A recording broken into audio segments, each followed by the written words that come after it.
and the inspection up at Yale Park. Currently, just some information, we have inspected every unit as of today. There were several that were locked yesterday and couldn't get into, and every unit now has been inspected, including the owner's unit. 98 families were moved yesterday from the complex. They have been moved in 2 of our community centers, and then others have been moved with friends and family.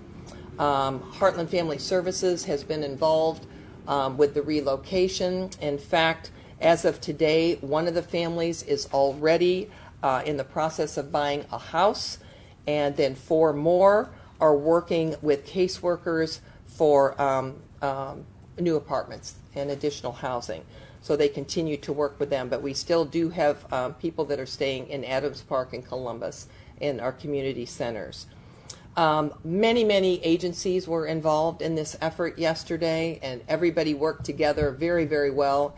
As I told you before, we put this together in about 4 days, and so it took a lot of effort, a lot of coordination of many entities, including our city departments that were involved. And with me here today are members of the Planning Department, Health and Human Services Department, and our Law Department that they can answer additional questions too.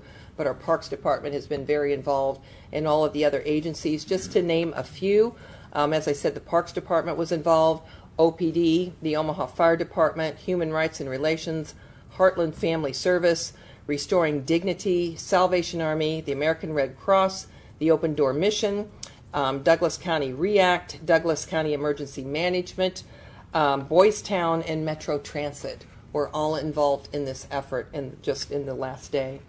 Last night there were approximately 120 people that were sheltered at Adams Park and approximately 50 people at Columbus Park. As you know, that every building was inspected, and our head of our planning department, our planning director, Dave Fansel, could give you a bit more detail. But right now there has been a placard put on every single door. It has been vacated. The property has been vacated. It was secured by OPD last night.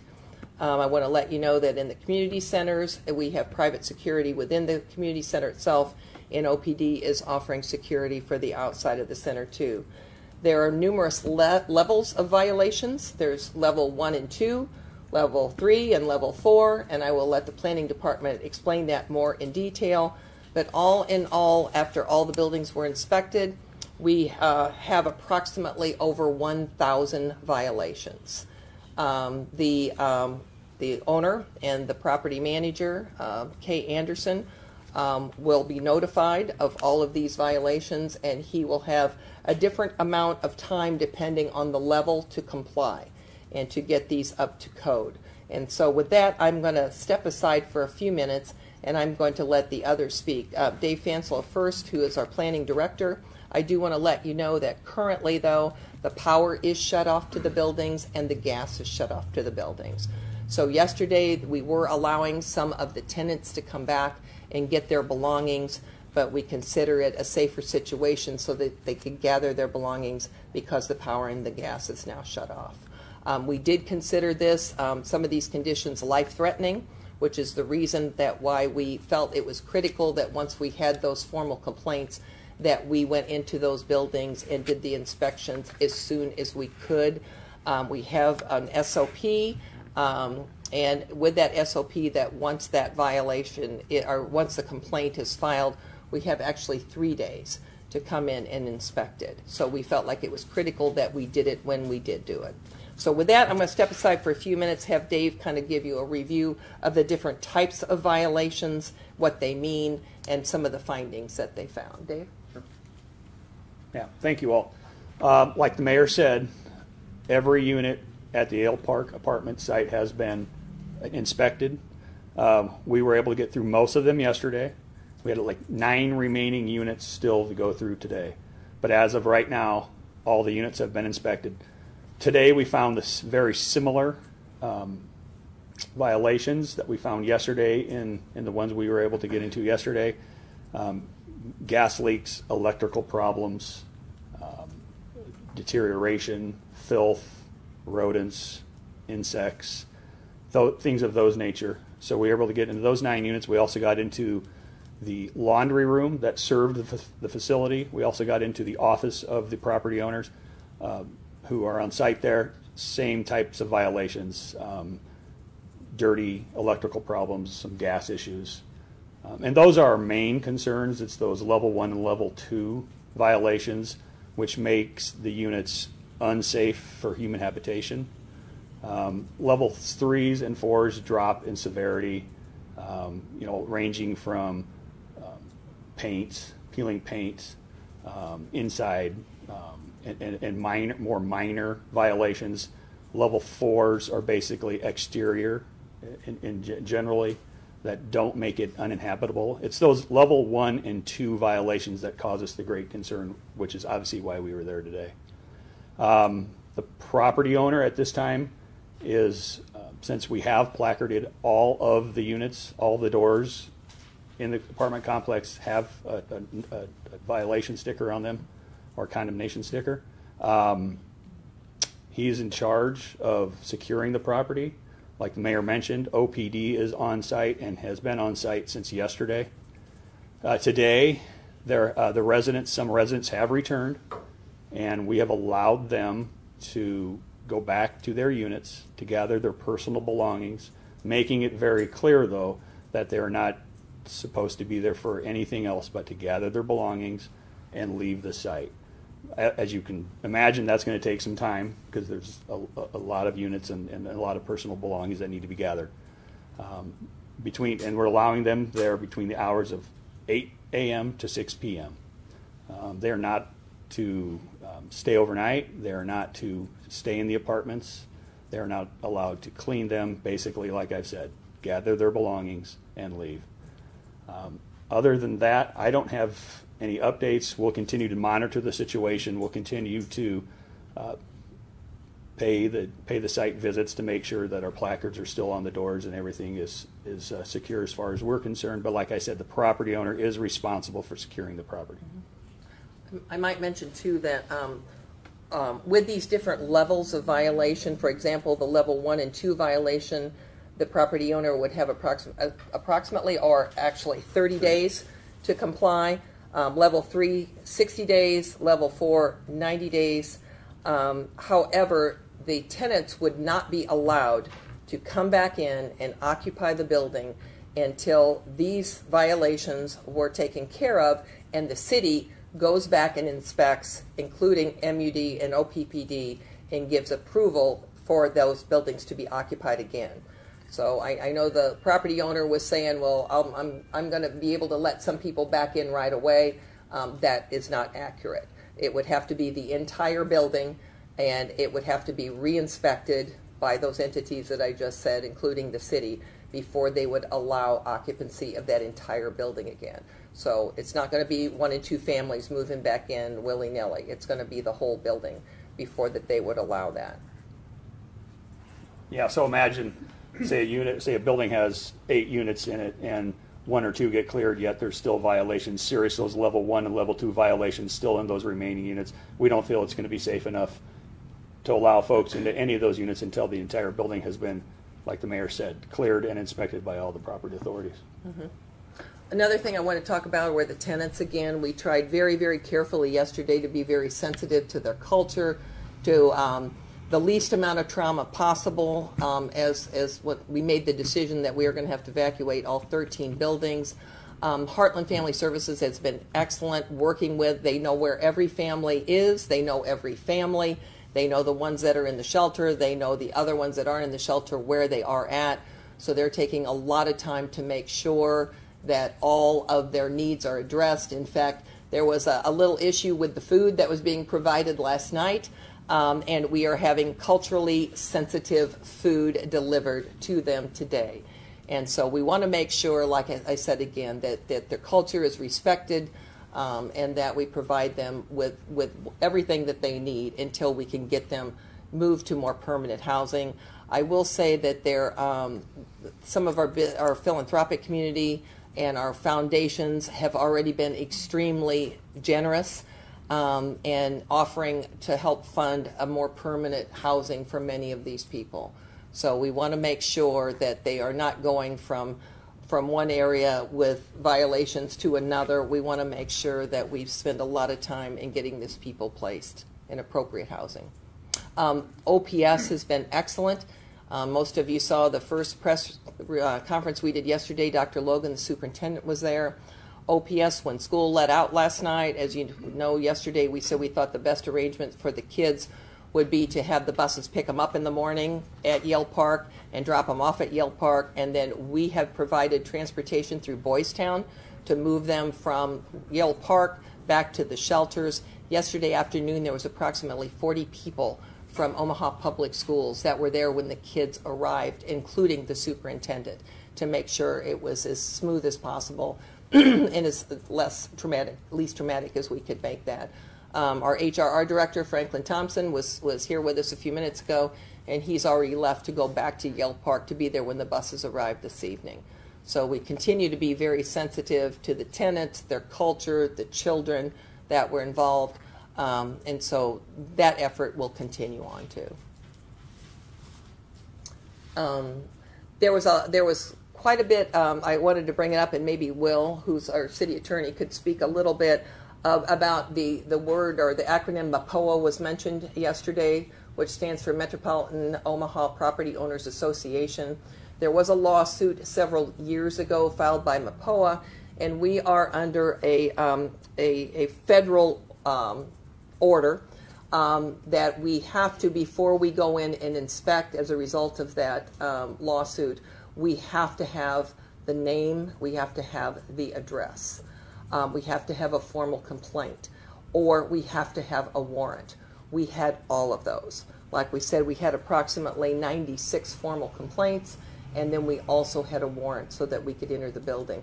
But Will might say just a few words about that lawsuit, just so you understand MAPOA and why we were restricted on doing how we did it.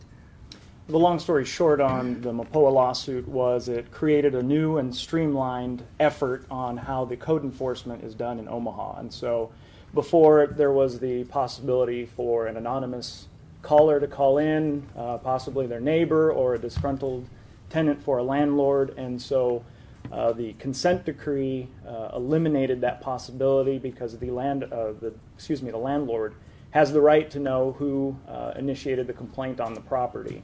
And so part of that consent decree came with the requirement to have the name and phone number of the complainant, and it also streamlined the days and how we initiate these processes, and that's where we get the having to go in at 3 days and the 30, 60, and 90-day periods of time to correct the different levels of deficiency.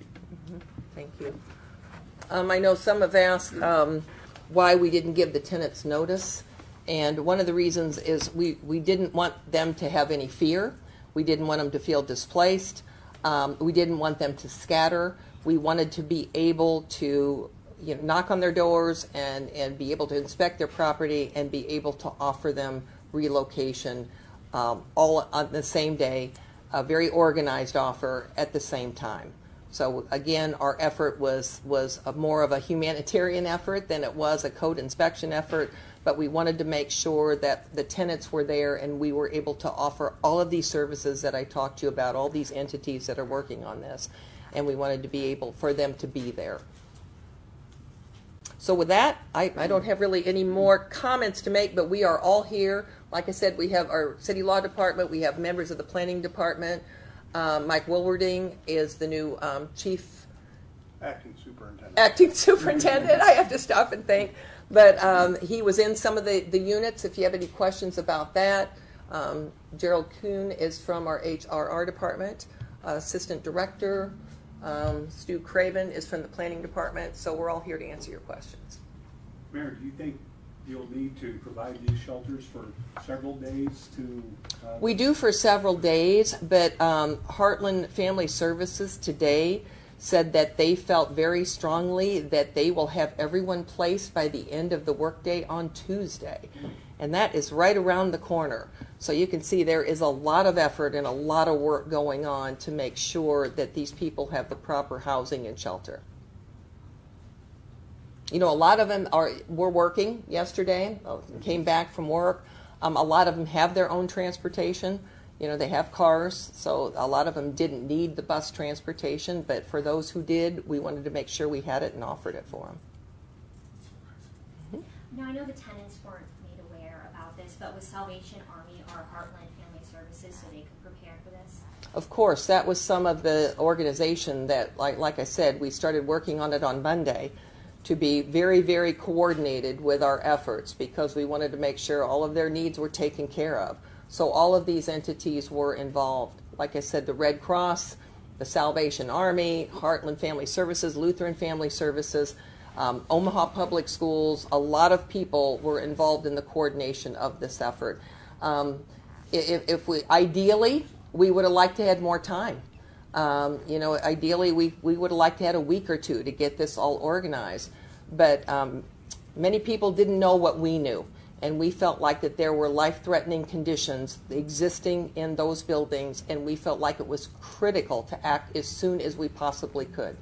And so that's why we tried to get everything together as soon as we could, prepare for the worst and hope for the best. But unfortunately, as we got into those buildings and inspected it, what we saw was the worst. What exactly were the life-threatening conditions that were found? Well, I'll let the code or Mike and Dave come on forward, but I mean, I can just speak. There were major electrical problems. There was gas leaks. There was carbon monoxide. There was holes in the pipes. There were. You want to go on and talk about the rest of them? There were flue pipes on furnaces that had holes in them, allowing carbon monoxide to leak into the apartments. Bad electrical problems, so much so that OPPD felt it prudent to pull the meters on a lot of these. Many of the apartments had gas leaks in them. So that's why the determination was made to vacate the premises. Faulty plumbing, too. Yes, all throughout. A lot of filth, a lot of bugs, infestation, cockroaches coming out of ovens and stoves, out of the walls, lice, maggots. These bed bugs were a real problem. But even the infestation is a lot minor than the electrical problems and the gas leaks that were present there. Electrical boxes on the outside of the house without covers that were rusted, power still going into them. There were some really bad conditions in there. In fact, you saw that hazmat went in first to check the gas levels before they would even let the inspectors in. The conditions were that deplorable. So it's just a matter of time before something tragic. I'm surprised it didn't happen already. I mean, that's why we are, and now we feel okay letting them back in to gather their belongings because the power and the gas is shut off right now. So the things that put them in real immediate jeopardy, like an explosion, that has been addressed. But still, the other conditions still exist. And it's not just going to be a matter of the owner to go and use his broom and clean up a few areas outside. I mean, these are, like we said, there's over 1,000 violations that we will go over with him. And those all have to be addressed. Dave, are you confident he can make these repairs and get them done? And with it being as bad as it is? Well, we're obviously hopeful. I guess we'll proceed cautiously and see how that works, but I guess I'm not sure at this point. There's, like the mayor said, there's over 1,000 violations, some of them major. We will serve him with those violations sometime early next week. He'll have 30 days to make some progress, and we'll be back in 30 days to see how he's coming along. So placards are on every single unit? Every single door. So the unit he lives in has violations? Yes. Every single door, plus the office, plus the washroom. Do you foresee the owner facing any sort of criminal charges, or are we mainly talking about code violations right now? Well, right now I'm talking about code violations. Will? There certainly is that possibility. With each of the violations, there is the possibility of having a fine or jail. Obviously, we want to give the owner the opportunity to work through this and make the repairs. Certainly, if he's in jail, he's not going to be able to make the repairs. So However, if the owner doesn't want to take his ownership responsibility serious and not make the repairs, then the city prosecutor will review the evidence in this case, look at the violations, certainly the evidence that we've collected, and we'll make that decision later. And it possibly could be the fine and the jail time. We talked about that before. Yes. You want to say what it could be up to? Not Yeah. saying it will be, but Yeah, so each violation could be a fine of $500 or 6 months in jail. So you can figure out the math on that. Is there another option? Does this guy have another option for foreclosure? Just forgetting about this whole thing? Would he have to sell it? What is the other alternative for him, I guess? I'm sure he has lots of alternatives. It's probably something for him to look into, but our main concern was code enforcement issues, and so if those are addressed, then I think we can proceed with him in a good manner going forward. If they're not, then that's probably something that he needs to consider if he wants to continue to own the property or sell it or do something else. When was the last time the property was inspected? William? I believe we had the last time we were on site for any code violations was 2015. Do you know what those violations were? Exterior siding, gutters, stuff like that, to my knowledge. So we were not in the building. We weren't, yeah. That's just it. They were the exterior, so they were the lower level that you all could see if you were there yesterday, Correct. too. So that explosion that happened and that young boy who was burned, was that not cause for an investigation or an inspection? There's a lawsuit about that. There was, and I'm not familiar with that lawsuit. It was about the burn. Yeah, I'm not familiar with the specifics of that lawsuit. That information has been brought to a lot of our knowledge during the last couple of days. So since that's worked through its own method in the court system, we don't know exactly the specifics of what happened and why, but until that lawsuit is completed or that information is public knowledge, then we'd probably look at that. When does the 30-day or the 60 or the 90-day clock start for Anderson? Is it when he receives a list of the complaints or violations? Yeah, that's correct, when he receives a notice. And those are being compiled, and the plan is to sit down with him early next week. Early next week, as again, over 1,000 violations. It's not something that we can put together in a few hours, so we have staff working on those, compiling those violations as we speak, and we anticipate sometime early next week to be able to produce those to the property owner. But the level 1 and 2 that are the most critical, those mostly have to do with gas, with electrical, or with a possibility of fire. If he doesn't make progress, what's the city's option? Well, as we just discussed, it would Right. be, we'd have to look at our options at that time if we wanted to proceed with either prosecution or obviously we'd have to see what he's planning on doing with the property at that time. So there's still a lot of things left in the air, but like I mentioned, our first goal was to address the code violations, and now he's going to be given the opportunity to address them. But could these be bulldozed at some point if these issues remain and there's no progress made? That is definitely a possibility far down the road. How is the city or social service agencies keeping residents in the loop about what's happening, what their options are, what's going to happen next? I talked to one resident on site today who thought his parents had gone to some meeting at a school or something like that. How are they being kept in the loop? I think right now, most of this is being coordinated with Heartland Family Services.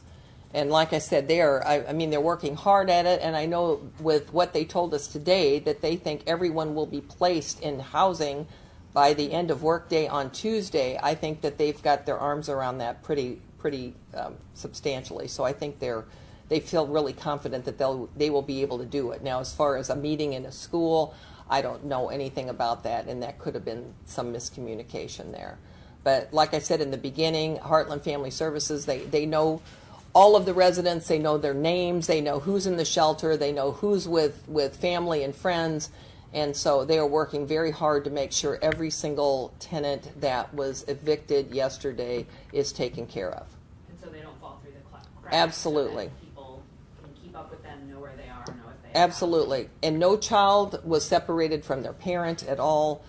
We worked really hard, like I said, with OPS to make sure that all the kids knew what was going on when they were dropped off on the bus yesterday up at Yale Park, and that they were connected right away with their parents, whether they were in a shelter or wherever they were. So they did a really good job.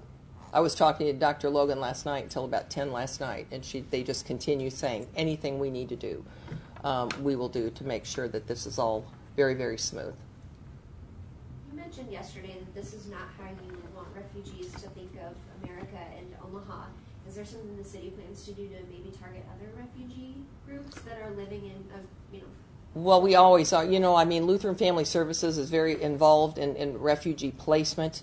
But this is something that I think meant a lot to all of us. And I think that was a terrible excuse of the property owner to say, well, where they came from was worse than this. That, to me, that's deplorable to think of it that way. These are people. They're in our country. They're in our city. And we certainly don't want to make the excuse that where they came from was worse than this. I don't want them to think that this is what living in America is like. I don't want them to think that this is what living in Omaha is like. They have rights, just like we have rights. And that's why our HRR department got so involved in the very, very beginning, because their whole job is to make sure people's civil rights aren't being violated. And as Franklin Thompson said yesterday, it was his opinion, but he felt like that group was being taken advantage of. And the conditions, when you look at the conditions that they were living in, it was uninhabitable. And to think that they fled their country, a lot of them fled to Thailand, and they fled violence in their country, and they come here and they're in these apartments. They are lower rent type of apartments. They are what's considered affordable housing. But the landlord needs to keep it up. And obviously, in this case, he did not. So it was a very sad situation. If there are others in Omaha that are like that, it's certainly something that we will want to know about, and we will do whatever we can. Other questions for any of us? I think we're good. Okay, all right. Thank you. Thank you. Appreciate coming in. Thanks, Dave. You bet. Appreciate it. No problem. All right, Thank you. see you later, Tom. Take care. All righty, thanks. Thank you. Thank you. Now I gotta figure out what the code is. I know it. Everyone's different. Thank you.